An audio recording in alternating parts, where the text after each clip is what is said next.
Have you ever wondered why some of the smartest people you know always seem a little lonely? Not sad, not depressed, just distant, quiet, and living in their own bubble. It's not because they hate people. It's because their mind works in a way most people don't understand. Let me explain why smart people often feel lonely using simple logic and human psychology. Smart people don't start out lonely. They become lonely over time, after a long list of small experiences that slowly push them away from others. Let's break this down. Overthinking is basically their daily exercise.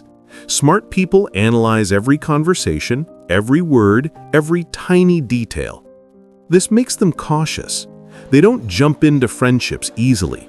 Instead, they look for meaning, depth, and honesty, which is rare, so they end up with very few people they trust. Most people accept small lies, fake smiles, and shallow conversations, but smart people, they notice everything: the tone, the hidden motive, the little power games people play. When you see too clearly, you can't just act normal. So instead of pretending, they choose distance. Let's be honest. The average room talks about gossip, trends, and drama. Smart minds want deeper things: ideas, possibilities, improvement, meaning. So they sit there thinking, why am I even here? It's not arrogance, it's a mismatch. Smart people think faster, deeper, and in more detail. So when they speak, people often say, "You're overthinking. You're taking things too seriously." Or the classic, "Can't you just chill?" Slowly, they stop sharing their thoughts because they feel misunderstood. Silence becomes safer than explaining themselves. Smart people notice their flaws, their weaknesses, their trauma. They're brutally honest with themselves. This makes them more careful with relationships. They don't want to hurt others, and they don't want others hurting them. So they set boundaries, sometimes too strong. Smart people don't care about having a big friend circle. They want one or two real connections.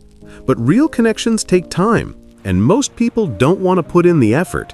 So smart people wait and wait and wait until waiting becomes loneliness. Here's the twist. Smart people don't fear loneliness. They enjoy their own company.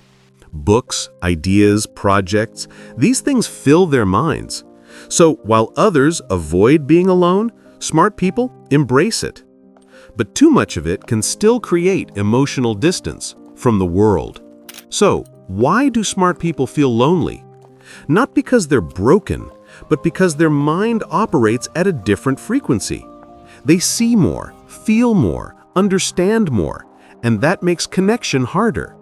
But when they finally find someone who gets them, that connection is deeper than anything else.